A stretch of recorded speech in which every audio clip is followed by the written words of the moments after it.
Hey guys, Prince of Macedon here. I'm gonna show you a just a casual ladder battle. It is a ladder battle, but I feel like this battle is a bit more casual. And my opponent's gonna use a Dwarfs, so I'm gonna call this video Dwarf bashing or something, just because Dwarf players, they don't perform so well on ladder. I mean, that's a very general rule. I've seen this one guy do pretty darn well with the Dwarves. But overall, man, Dwarf players just get bashed on ladder, in my opinion anyways. But, yeah, so I'm gonna go with a lot of swords in this fight. I'm gonna go with, 5 great swords and 4 swordsmen. So that's 9 sword units altogether. And my commander is gonna be Karl Franz. So my opponent's name is gegecooper, commanding the Dwarves, of course. And what else do I have? I have 2 halberdiers and 2 demogryph knights. So here I made the choice to pick 4 additional sword units. I kind of like that build. I kind of do. It's a lot of swords. And dwarves, they do tend to excel in at least melee combat. So might as well, you know, stack my melee units into my army. So this is that really, it's a pretty interesting map. It's called Lightsticker Ford. That little piece of terrain in the no man's land is pretty rough, I gotta say, because there's like 2 entrances in there, and upon the approach you can't really see the other army. You can scout ahead with a flying unit, that might help a little bit. Anyhow, obviously this commentary is not live, but the gameplay footage you are watching is going to be live, so you can see how I'm ordering my troops about.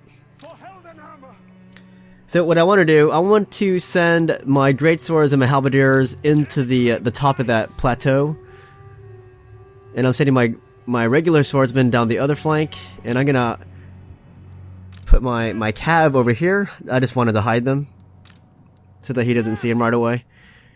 And I decided to move Karl Franz closer here so I can scout the plateau before my infantry gets to the top of that plateau. So I'm going to start the battle. So his army was really small. It was 547 troops.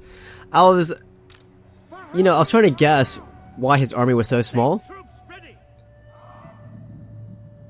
And you're going to see why. And that's because he brought, I think he brings 2 artillery units and a lot of those iron breakers. So it doesn't really make up for a huge army. And he also has some, some missile units, the Thunderers. And you will see the rest of his troops in a bit. But for the most part, this will be me cracking open this dwarf disfensive positioning. Not really tackling it or cracking it open, but basically just dismantling it. And I don't fault my opponent here because it's hard using dwarves on ladder. So anyways, I'm going to move my cav out. And now I'm going to move ahead with my commander. So this is when I first see his army. His commander is Umgrim, Iron Fist. He has 2 artillery units, I believe, and a bunch of Thunderers, and some of those elite Iron Breaker dwarf units. So you can see, I didn't click all my sword units yet.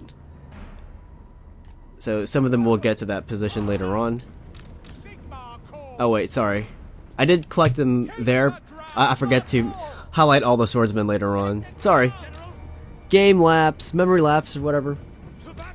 So, I see his artillery, so I'm going to dance around in front of him with Karl Franz. I'm going to attempt him to shoot at my commander. Kind of like in that movie, Dances with Wolves, where Kevin Costner was tempting the Confederates to shoot at him. And while they were shooting at him, the Confederates didn't notice the Union troops sneaking up, and then they get overwhelmed with, because of the shock value of the Union troops just popping out of nowhere. In this case, it's not quite the shock I'm going for, but mainly to save my main body of infantry from getting shot by his artillery. I think when he saw me, purposely dancing around his artillery, he should have just stopped shooting at my commander, because if I'm going to do this, it's just a waste of his ammunition. And the fact is, he's not shooting at my infantry, which is a huge part of why he brought them in the first place. Like, Lord sniping might have been an instance, perhaps, But when he saw me, you know, specifically avoiding his cannons, you know, he should have said, you know, might as well cut his losses and just target my infantry, where those artillery pieces would have been more effective. Anyhow, you see in the back how I'm sneaking my demogryphs around? That was very risky deploying his troops with that forest in the back, because I can use that forest to my advantage. Right now, I'm just using that forest to screen my cav movements. And while all that's going on, while he's attacking my commander, still, my infantry is getting awfully close. Basically, his artillery is pretty much just going to be nullified by this point. Not yet, but very soon. His artillery will have no purpose on this battlefield. And I'm sneaking my cav around behind him, and he can't see my cav anymore. He couldn't see them the second my cav stepped foot into that thick piece of forestry behind him. And I'm still moving my commander around in the back, just in case he's still shooting at my commander with artillery. But you see where my cav ended up. I'm right behind his guys, right behind his exposed rear, where his cannons are sticking out. So here they are. Now I see that my guys are lined up for the attack. I'm gonna just go in there and charge his organ guns and just basically rip them apart. And I mean, honestly, at this point, they're not really even that useful anymore. They're not really doing anything at this range. Not as my guys get closer. So I got my great swords coming from the front of his defensive perimeter, and also I have my swordsmen coming from to his left flank. And you can see my demogryphs just charging in there, taking out his organ guns. I mean, at least preventing them from firing at the moment, and doing some significant damage to the crew. And that charge is basically just going to prevent him from using his artillery, for the most part, and ever again in this fight. Now, those iron breakers, they do carry explosives, and he's using his explosives pretty well. But the fact is, I have an overwhelming amount of troops here, and I'm just going to muscle through his defense. Because like half of his army was spent on range, you know, 2 for artillery, and what is that, 3 units for medium range. 1, 2. It might have been 4 actually. Yeah, he has 4 units, 4 Thunderers. 4 Thunderers and 2 organ guns. So that's a lot of range, but when I cut that distance, that basically destroyed his range advantage over me. So I'm gonna land Karl Franz right next to Umgrim. Just because, you know, Umgrim is a very elite lord in melee, so I wanted to tackle his melee hero with my melee hero. Melee champions for the duel. So anyhow, I sent in my cav right back in, take out his artillery, and also launch hammer neville strikes on his proper units. But his iron breakers are doing tons of damage to my infantry, but as I said, my numbers are just too overwhelming for him to stop all this. And with his range, he wasn't really taking advantage of it because he wasted so much time targeting my commander. I mean, I probably would have done the same thing too. You know, if I had the hope that I could take out his commander, I probably would have been firing as well. Although, if I see my opponent purposely dancing around artillery fire, I'm just gonna switch targets. Because it's pretty easy to miss a flying commander while he's taking evasive action with your artillery. So yeah, just stop it. Shoot up the more soft targets like the infantry that are coming in huge clumps of bodies. It's easier to target and cause more damage to them.